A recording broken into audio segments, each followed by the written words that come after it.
lima sabak nasiril haqqi bil haqq wal hadi ila siratikal mustaqim wa ala alihi haqqa qadrihi wa miqdarihil azim. Amma ba'da. Yang saya hormati Sayyiduna Syarif Muhammad Al-Habib Ibnul Khalifah Ar-Rahil As-Syarif Muhammad At-Tijani. Yang saya hormati Sayyidi As-Syarif Ali Ibnu As-Syarif Muhammad Al-Habib. Yang saya hormati Sayyidi As-Syarif Ali Ibnu As-Syarif Mahmud. Yang saya hormati Dr. Hasan dari Sudan dan segenap para sadatinal muqaddamin al-a'izzah, wabil khusus Al-Habib Idrus bin Ali Baharun, Syekh Soleh Basalamah, para abna'u Syekh Umar Bedawi, para abna' Syekh Muhammad bin Yusuf, dan segenap para muqaddam yang hadir pada kesempatan ini. Hayyakumullahu jami'an. Yang saya hormati segenap pejabat pemerintah, baik sipil maupun TNI Polri, wabil khusus Bapak Bupati Kabupaten Lumajang dan segenap jajarannya, Bapak Kapolri dan segenap jajarannya, Bapak Dandim dan segenap jajarannya, para hadirin hadirat minal ikhwan wal akhwat wal muhibbin wal muhibbat wal muslimin wal muslimat. Alhamdulillah. Pertama-tama patut kita bersyukur kehadirat Allah Subhanahu wa ta'ala.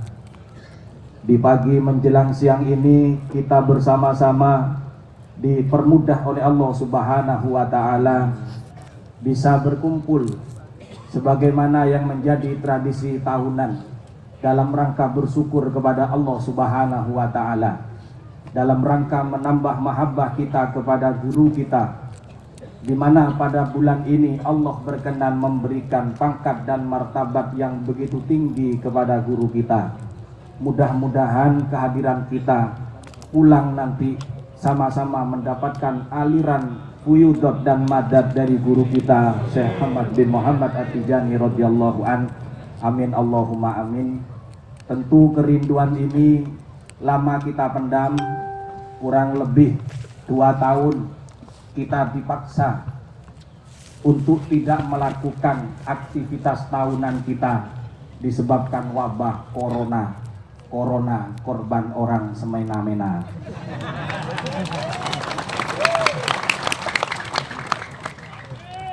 Alhamdulillah sangat bersemangat, bahkan ada ikhwan bahkan sejak seminggu kemarin itu sudah mau berangkat. Jadi dikira pelaksanaan Idul Adha seminggu sebelumnya, saking semangatnya, saking cintanya dan rindunya kepada guru kita.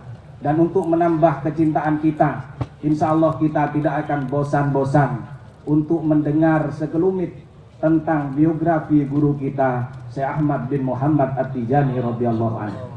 Para hadirin rahimakumullah, Syekh Muhammad Fathan An-Nadifi di dalam karyanya Al-Kharidah, Ad-Durratul Kharidah, mensarahi Al-Yaqutatul Faridah, beliau mengatakan bahwa ilmu yang dimiliki oleh Rasulullah Sallallahu Alaihi Wasallam ada 3 macam.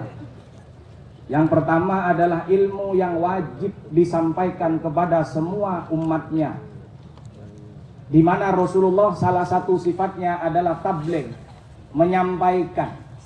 Tapi yang perlu kita ketahui bahwa apa yang disampaikan ini adalah yang diperintah oleh Allah agar disampaikan. Ilmu yang wajib disampaikan ini berkaitan dengan ilmul ahkam, yang berkaitan dengan hukum, berkaitan dengan syariat.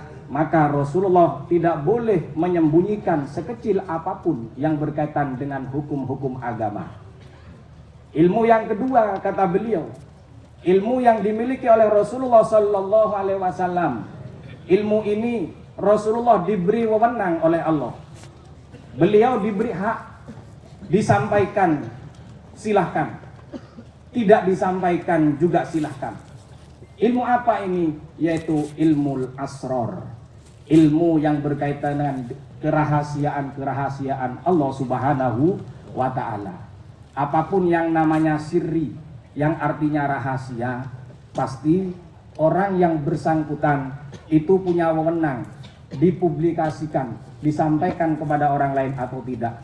Jangankan ilmu, istri kalau sirri saja disembunyikan iya, tidak disembunyikan juga iya. Ilmu juga seperti itu. Ini yang tertawa punya simpanan. Kemudian yang ketiga, kata beliau, ilmu yang dimiliki oleh Rasulullah Shallallahu Alaihi Wasallam, ilmu yang harus disimpan, tidak boleh dipublikasikan, tidak boleh disampaikan kecuali kepada orang-orang khusus yang dipilih oleh Rasulullah Shallallahu Alaihi Wasallam. Ilmu apa? Kata beliau, yaitu ilmu sirril qadar, yaitu tentang rahasia takdir Allah Subhanahu wa ta'ala. Maka bicara dunia kewalian, sebelum kita masuk kepada pribadi guru kita, ini bagian dari ilmu-ilmu asror, di mana Rasulullah Shallallahu Alaihi Wasallam tidak membuka di zaman dulu, di zaman beliau hidup, tapi beliau membuka setelah beliau meninggalkan dunia ini jasadnya. Dan kemudian pada tahun kurang lebih 1150 Hijriah, ketika guru kita lahir dan beliau mencapai usia tertentu, kemudian Rasulullah Shallallahu Alaihi Wasallam memberikan ilmu asrar ini kepada guru kita Syekh Ahmad bin Muhammad At-Tijani radhiyallahu anhu. Maka dari itu para hadirin rahimakumullah, ketika kita bicara asrar pasti berkaitan erat dengan dunia perwalian, dunia wali. Kita sering mendengar kata wali. Wali itu apa? Di sini kita mencoba mengkupas kata wali sehingga kita akan tahu sejauh mana martabat guru kita Syekh Ahmad bin Muhammad At-Tijani radhiyallahu anhu. Kajian secara kalimat atau lafaz kata wali ini ada dua pengertian. Sebagaimana saya kutip dalam Ar-Risalah Al-Qusairiyah yang ditulis oleh Imam Al-Qusairi rahimahullah. Jadi beliau menyatakan bahwa kata wali, kalau kata anak pesantren ini mengikuti wazan fa'ilun, bermakna isim fa'il, bermakna sigot mubalaghah. Sigot mubalaghah mempunyai banyak wazan. Kalau di dalam Alfiyah Ibnu Malik, Imam Malik Muhammad Al-Andalusi, Ibnu Malik Al-Andalusi, dalam Alfiyahnya beliau mengatakan wa fa'latun fa'alun au mif'alun au fa'ulun fi kasratin an fa'ilin badilun. Ada wazan-wazan yang menunjukkan sigot atau bentuk kata banyak. Dalam arti ini wali diartikan sebagai man tawalat ta'atuhu bi ghairi takhalluli maksiatin. Dalam artian ini wali itu adalah orang yang ketaatannya kepada Allah dilakukan secara berkesinambungan, min ghairi takhalluli maksiatin, tanpa ada jeda untuk melakukan maksiat. Selalu taat kepada Allah. Ini kriteria yang pertama dari wali. Jadi kalau masih melakukan taat kemudian ada sponsornya, sponsornya ini bermaksiat kepada Allah, ini tidak masuk kategori wali Allah. Ini termasuk kategori STMJ, sholat terus maksiat jalan. Kalau sholat Jumat dia ada di depan, ada biduan juga ada di depan. Malaikatnya bingung, ini masuk golongan yang mana? Selamat malaikat, Anda kena prank.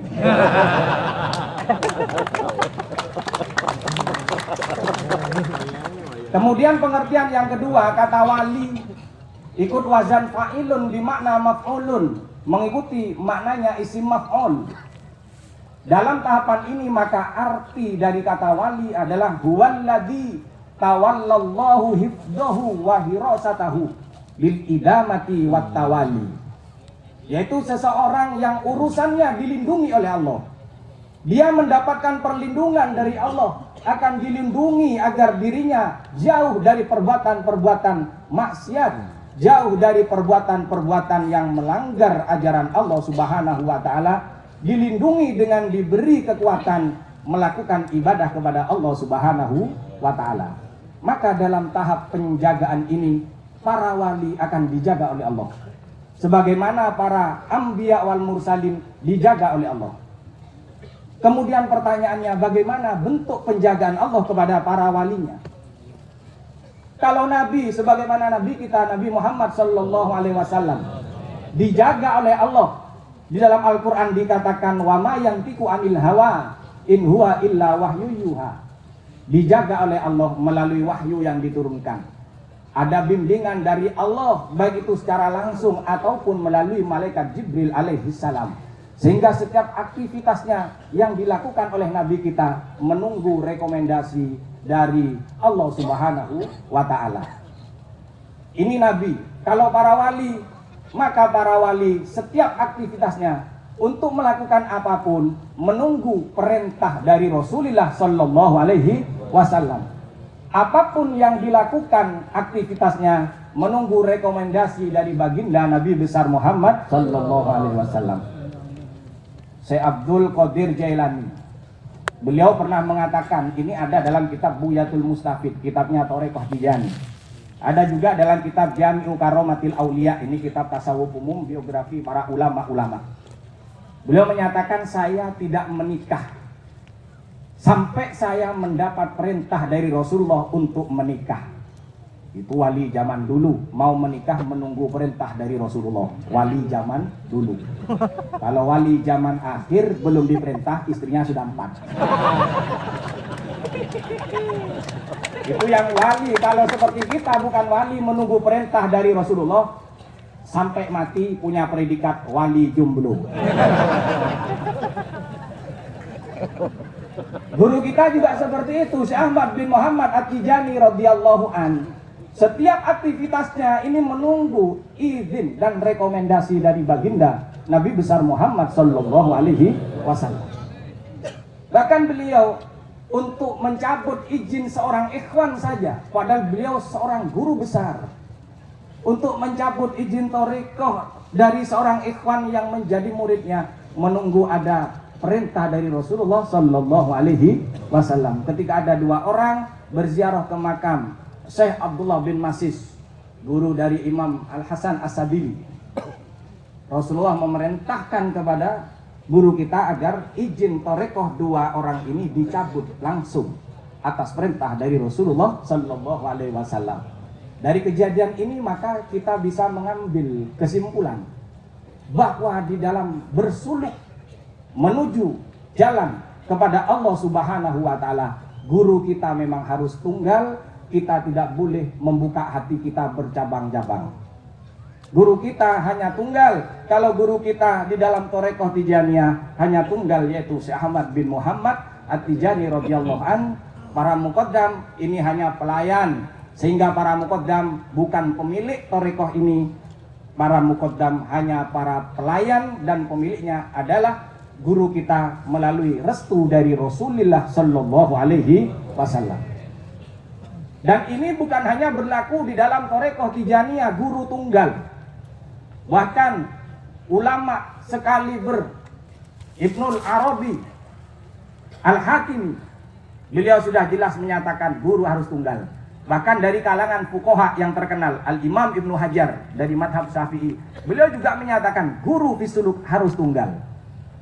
Bahkan ada seorang ulama berguru kepada wali. Setiap gurunya ini bertemu dengan muridnya yang bernama, kalau tidak salah namanya Ibnu Aflah. Setiap bertemu muridnya ini selalu makan roti. Kemudian ditanya oleh gurunya, dari mana kamu mendapatkan roti ini? Muridnya menjawab, ini saya tadi bertemu dengan Wali Khidir, saya diberi roti. Kira-kira kalau ikhwan bertemu dengan Wali Khidir minta apa? Ini diberi roti hampir setiap hari, bahkan setelah bertemu dia makan roti. Kemudian gurunya memberikan solusi. Kalau dikatakan marah, ya marah. Kalau kamu mau berguru kepada Wali Khidir silahkan, tapi putus dengan saya, kata gurunya. Kalau kamu berguru dengan saya, maka jangan berhubungan lagi dengan Wali Khidir. Ini bukan sombong, tapi fisuluk seperti ini ajarannya.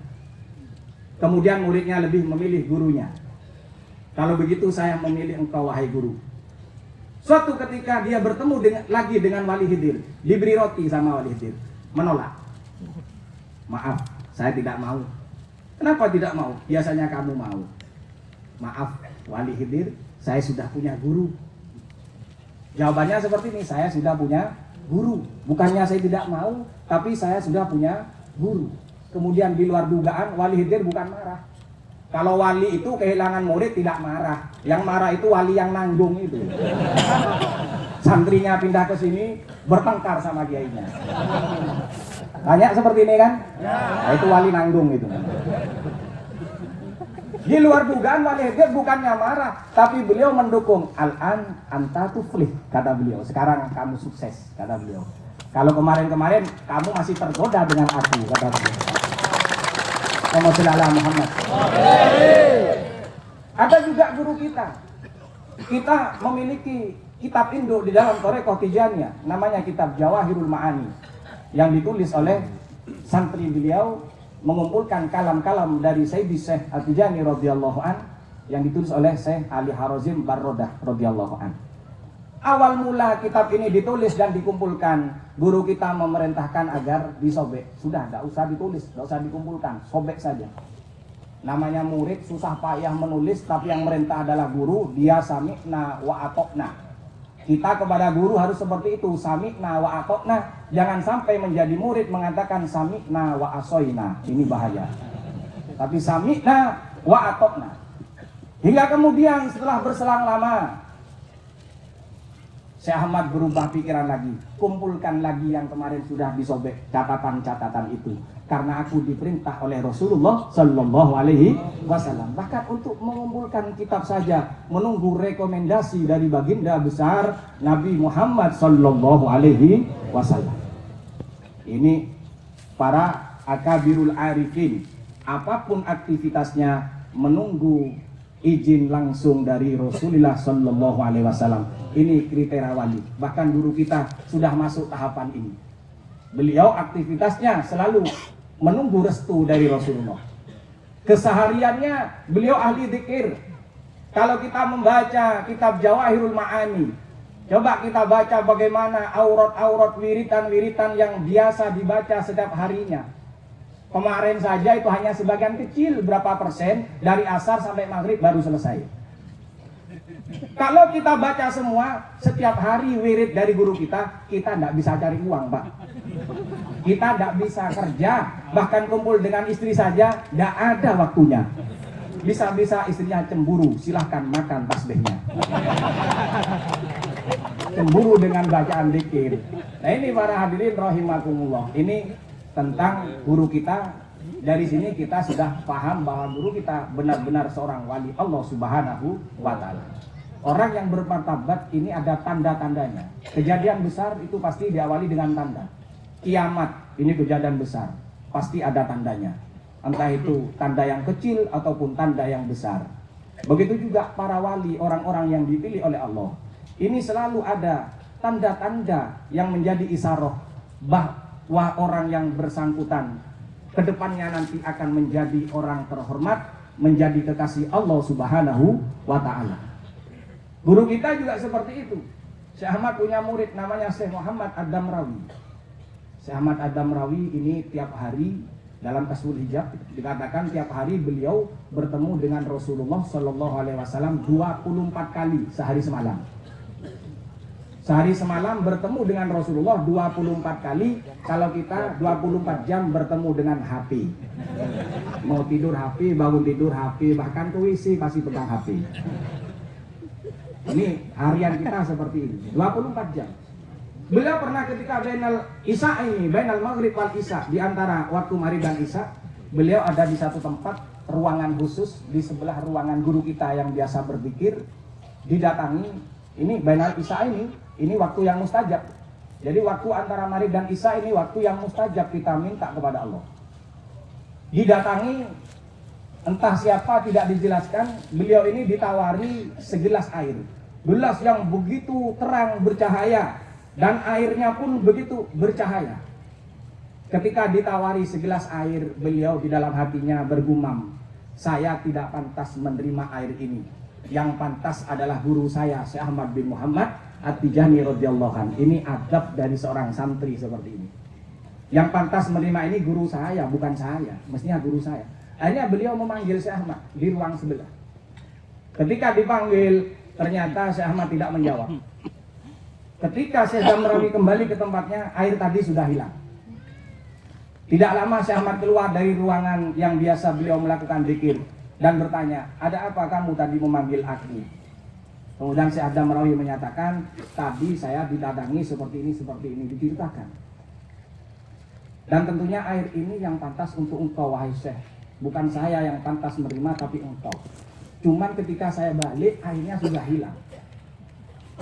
Untuk menghilangkan rasa penasaran, guru kita Syekh Ahmad bin Muhammad At-Tijani radhiyallahu anhu bertanya langsung kepada Rasulullah. Wahai Rasulullah, apakah air yang hilang itu nantinya akan kembali lagi agar bisa aku minum, kata guru kita. Kata Rasulullah, isbir, sabarlah kamu hatta ya'tiyaka wa tasrobah. Tunggu, sabar sampai air itu nanti datang kembali dan engkau nanti akan meminumnya, kata Rasulullah.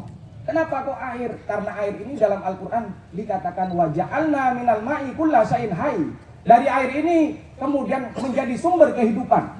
Isyarat guru kita menjadi sumber kehidupan untuk menuju Allah Subhanahu wa ta'ala. Ini yang pertama. Kemudian yang kedua, saya tidak lama-lama, ini cuma sponsor manakib ini ya. Masih ada beliau. Tentang martabat guru kita. Yang mengakui martabat beliau itu bukan hanya kalangan manusia. Yang mengakui martabat beliau bukan hanya dari kalangan bangsa jin.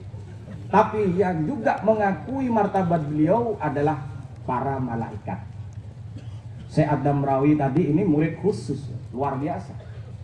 Beliau bercerita, saya pernah didatangi malaikat, kata beliau.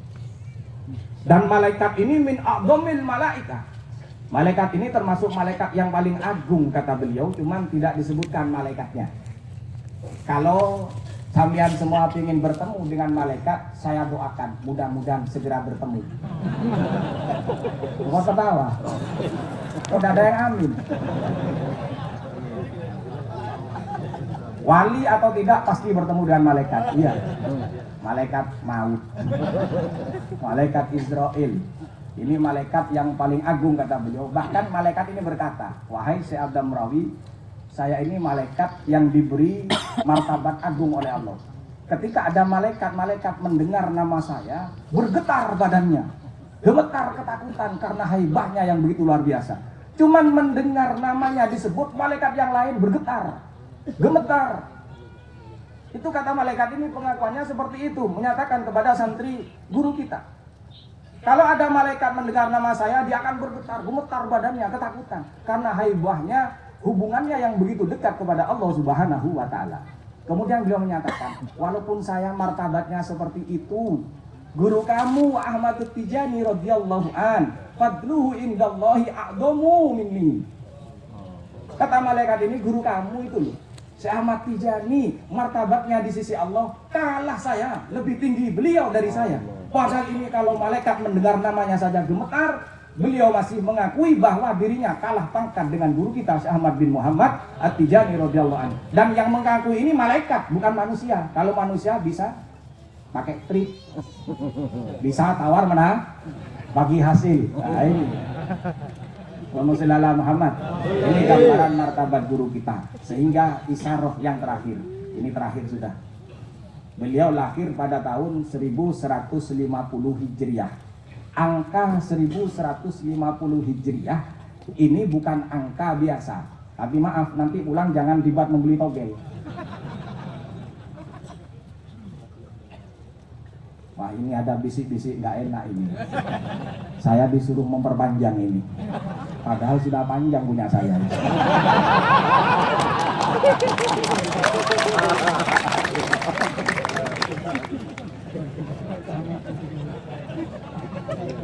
Promosi. Jadi beliau lahir pada tahun 1150 Hijriah. Ini angka bukan abal-abal ini. Jadi kalau mau beli mobil, beli motor, pesan angka 1150. Ini angka tahun kelahiran guru kita.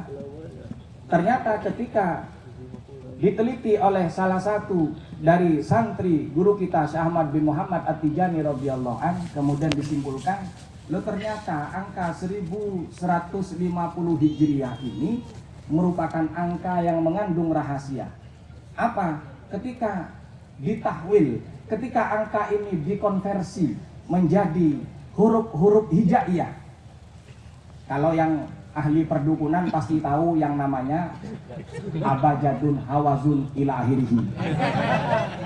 Ya, paham ya? Ini banyak yang jadi dukun kan? Aliran Samsudin Jakarta.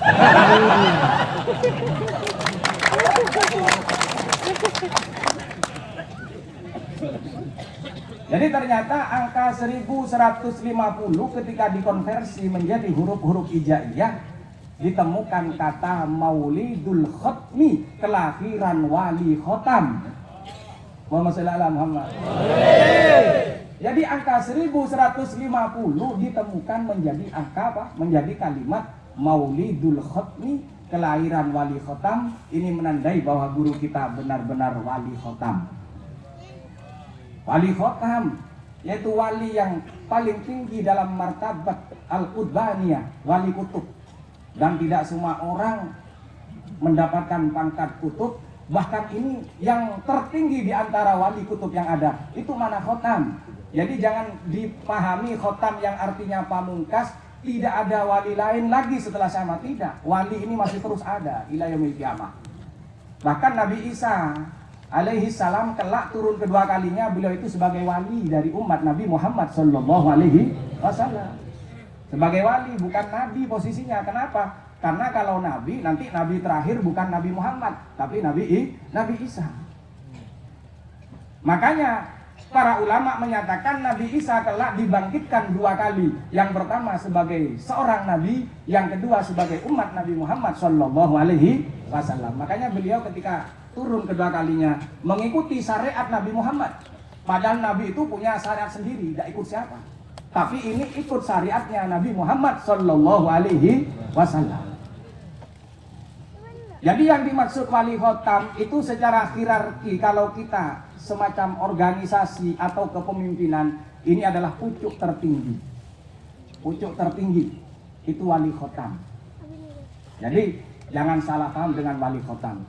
Di samping wali khotam, beliau juga mempunyai martabat al-qutbul maklum, wali kutub yang pangkatnya disembunyikan, pangkatnya disimpan, pangkatnya dirahasiakan oleh Allah Subhanahu wa ta'ala. Artinya apa? Hakikat martabat ini sejatinya tidak ada yang tahu.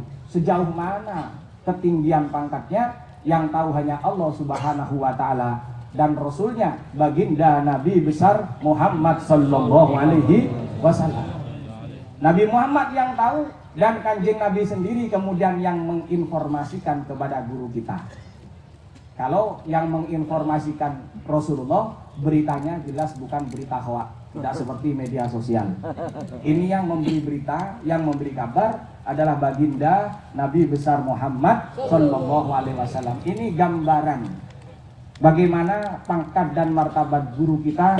Mudah-mudahan bisa menambah rasa mahabbah kita, menambah rasa cinta kita. Amin. Dan mudah-mudahan kita semua kelak di hari kiamat akan ditakdir oleh Allah dikumpulkan dengan guru-guru kita, yaitu Syekh Ahmad bin Muhammad At-Tijani radhiyallahu an. Kami akhiri dengan bacaan doa, Allahumma surna bi zumrati abil faid Tijani wa midana bimadadi khatmil awliya'il kitmani. Mudah-mudahan sekelumit yang saya sampaikan bermanfaat.